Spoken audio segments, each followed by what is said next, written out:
भगवान श्री कृष्ण कहते हैं कि विधवा स्त्री का मुख देखना चाहिए या नहीं। सुबह उठते ही विधवा स्त्री का मुख देखना चाहिए या नहीं।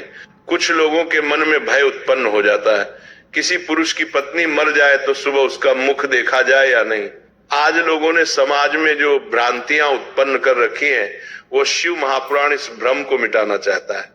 जिसकी की पत्नी मर गई तो सुबह सुबह उसका मुंह देखना चाहिए या नहीं। अरे भाई, वो तो पुरुष है, उसका मुंह देखने में क्या दिक्कत है। पर तुम्हें क्या मालूम है कि उसकी पत्नी मर गए। अगर वो बिंदी लगाता, मंगलसूत्र पहनता, मांग भरता तो समझ में आता कि उसकी पत्नी जिंदा है या मर गई। बिंदी भी नहीं है, मंगलसूत्र भी नहीं, मांग भी नहीं है। पर स्त्री का पति मर जाता है तो लोग साधारण सी भाषा में कह देते हैं सुबह सुबह मुंह दिख जाए तो अपशगुन होता है, क्योंकि जन्म परमात्मा ने दिया है, मृत्यु भी परमात्मा देते हैं। इसका संबंध किसके साथ कितना है ये ईश्वर ने पहले ही लिख दिया है। तुम किसी का मुख देखकर ये निर्णय नहीं ले सकते गलत है या सही है। यदि इस प्रकार से सुबह सुबह मुख देखने की अपशगुन या शगुन होता तो मेरे राम जी महाराज, उनके पिताजी दशरथ जी भी स्वर्ग सिद्धार गए थे तो उनकी पत्नी विधवा हो गई थी। कौशल्या मैया, सुमित्रा मैया, वो भी तो विधवा हो गई थी।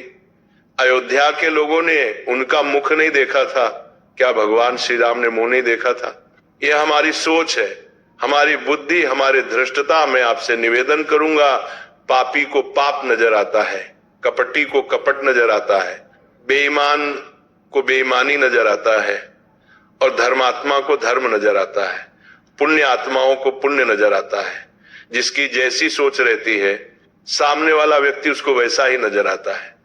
अगर मान लिया पति मर भी गया पर पत्नी को परमात्मा ने जीवित रखा है, क्यों रखा है कि जाने वाला तक चला गया, परंतु पत्नी जितना दान करेगी, भजन करेगी, पुण्य करेगी, भगवान का स्मरण करेगी। जैसे पति नौकरी करता है और नौकरी करते करते मर जाता है तो पत्नी को आधी तनख्वाह आती है, उसी तरीके से पति के जाने के बाद पत्नी को जो पुण्य प्राप्त होता है, जो दान करती है, जो पूर्ण करती है, उसका आधा काटकर उसके पति के खाते में जाता है। और पत्नी के जाने के बाद जो दान पुण्य पति करता है, सेवा सत्कर्म करता है, उसकी पत्नी के खाते में जाता है।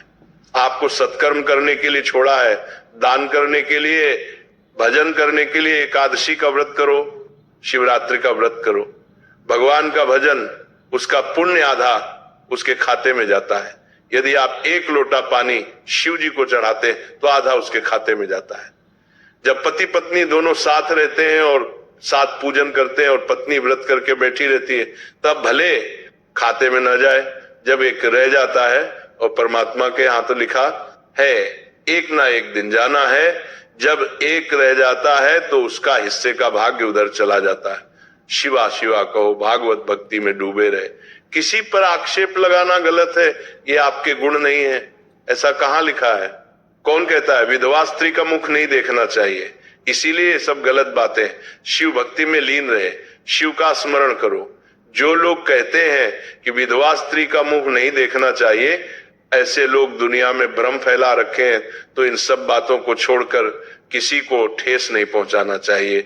यदि तुम्हारी वाणी से किसी को ठेस पहुंचती है तो उससे बहुत बड़ा पाप लगता है। किस कारण से एक महिला समय से पहले विधवा होती है?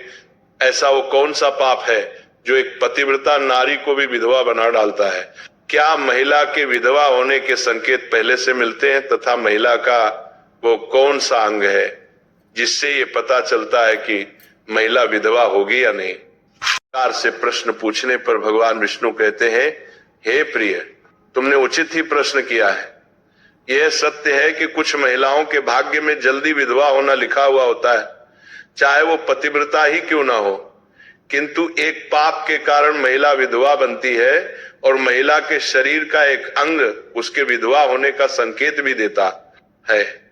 भगवान विष्णु कहते हैं, हे देवी, तुम्हें इस परम गोपनीय सत्य को बताने से पहले मैं तुम्हें एक कथा सुनाता हूं। इस कथा में तुम्हें तुम्हारे सभी प्रश्नों के उत्तर मिल जाएंगे, इसीलिए तुम इस कथा को ध्यान से सुनना। भगवान विष्णु ने माता लक्ष्मी को एक अत्यंत सुंदर कथा सुनाई है। इस कथा के माध्यम से भगवान ने समस्त मानव जाति के कल्याण के लिए कई महत्वपूर्ण उपदेश दिए हैं। एक समय की बात है, मध्य देश में एक अत्यंत धनवान सेठ रहा करता था। उसका एक पुत्र और 3 पुत्रियां थीं। उसकी तीनों पुत्रियों का विवाह अच्छे और धनवान घराने में हो गया था, किंतु सेठ की एक पुत्री को दुर्भाग्य का सामना करना पड़ा।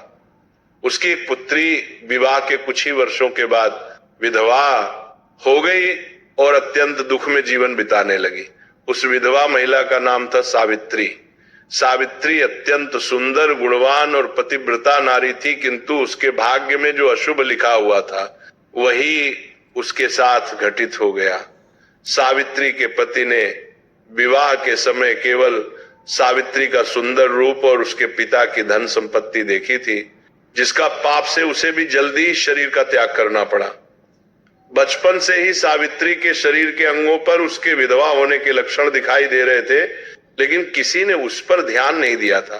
सावित्री के पिछले जन्म के कर्मों के कारण उसे इस जन्म में विधवा होना पड़ा था।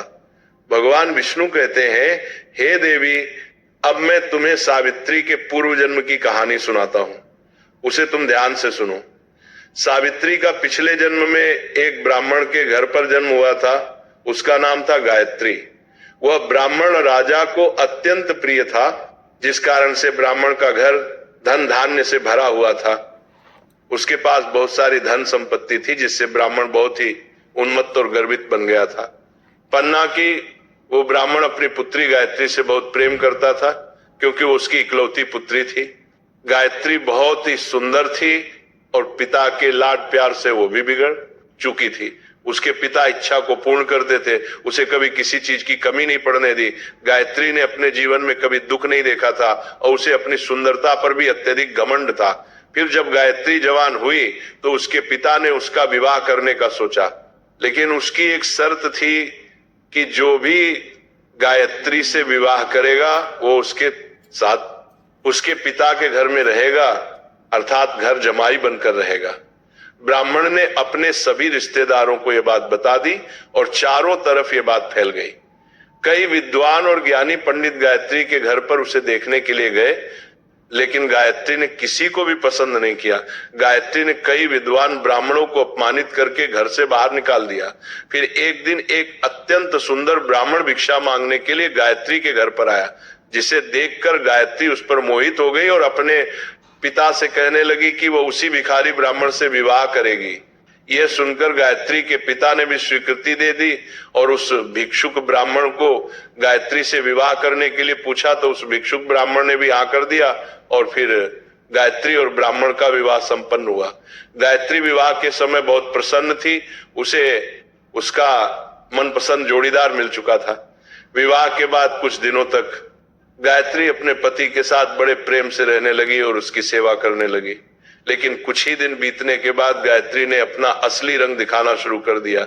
गायत्री अपने पति को नौकर की तरह समझने लगी, उसकी आज्ञा का पालन करने की जगह पर उसे ही आज्ञा देने लगी। गायत्री अपने पति को भी उसके नाम से बुलाने लगी। खुद अपने पति के पैर दबाना छोड़कर अपने पति से ही खुद के पैर दबाने लगी। गायत्री स्वेच्छाचारी थी, वह पति को बिना बताए ही घर से बाहर चली जाती। कभी पति की कोई बात नहीं मानती थी, पति से पहले ही भोजन करती थी। किसी भी धार्मिक कार्य में पति के साथ नहीं बैठती थी और अकेले ही मौज करती थी। अपनी पत्नी के ऐसे व्यवहार को देखकर गायत्री का पति बहुत दुखी रहने लगा। उसने गायत्री को बहुत समझाने की कोशिश की, लेकिन वह कभी नहीं मानी। गायत्री अपनी ही मनमानी करती रहती थी। गायत्री की माता ने भी उसे समझाने का प्रयास किया कि महिला को अपने पति के साथ ऐसा व्यवहार नहीं करना चाहिए, लेकिन गायत्री अपनी माता की बात कभी नहीं मानती थी और वह जानबूझकर अपने पति को अपमानित करती रहती थी। दिन रात पति की बुराई करना, उसे अपशब्द कहना, उसे नाम लेकर बुलाना आदि प्रकार के निंदा कार्य वो रोज करती थी। गायत्री का पति भी उससे बहुत परेशान हो गया था। फिर एक दिन उसने बहुत विचार किया और गायत्री को छोड़कर जाने का निश्चय किया। गायत्री का पति बिना किसी को बताए ही अपने घर को छोड़कर चला गया।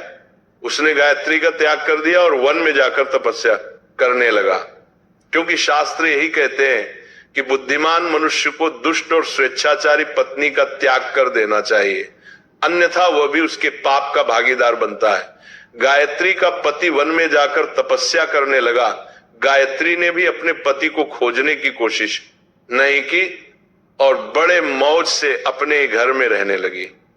गायत्री की माता ने उसे बहुत समझाया कि वो अपने पति से विनती करके उसे वापस घर पर लेकर आए, लेकिन गायत्री कहती जाने दो माता, वैसे भी मेरा भीख मांगा पति किसी काम का नहीं है, उससे विवाह करके मैंने उस पर उपकार ही किया था, लेकिन वह मूर्ख मुझे ही छोड़कर चला गया है। ऐसे मूर्ख पति के साथ रहने से अच्छा है मैं अकेली ही रह लूं।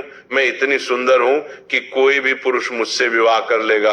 गायत्री की ऐसी बातें सुनकर उसकी माता भी दुखी रहने लगी। उधर गायत्री का पति ध्यान मग्न होकर तपस्या करने लगा और सांसारिक बंधनों से मुक्त होकर ईश्वर की भक्ति में लगा रहा। फिर कुछ दिनों बाद गायत्री के पिता के साथ अशुभ घटना घटी। उसे राजमहल में चोरी करते हुए सिपाही ने पकड़ लिया और राजा को इसकी खबर दी। राजा उस पर बहुत क्रोधित हुए और उसका सारा धन संपत्ति छीनकर उसे कारागृह में डाल दिया। सब कुछ छिन जाने के कारण गायत्री बहुत गरीब हो गई। उसकी माता और गायत्री अब दूसरों के घर पर काम करने के लिए जाने लगे। गायत्री के पिता तो कारागृह में बंद थे, तो उसे और उसकी माता को सारा काम करना पड़ रहा था। तब गायत्री को अकेलापन सताने लगा। घर में कोई पुरुष नहीं था, इसीलिए उनकी सहायता के लिए भी कोई नहीं था। अब गायत्री को अपने पति की याद आने लगी, लेकिन गायत्री का पति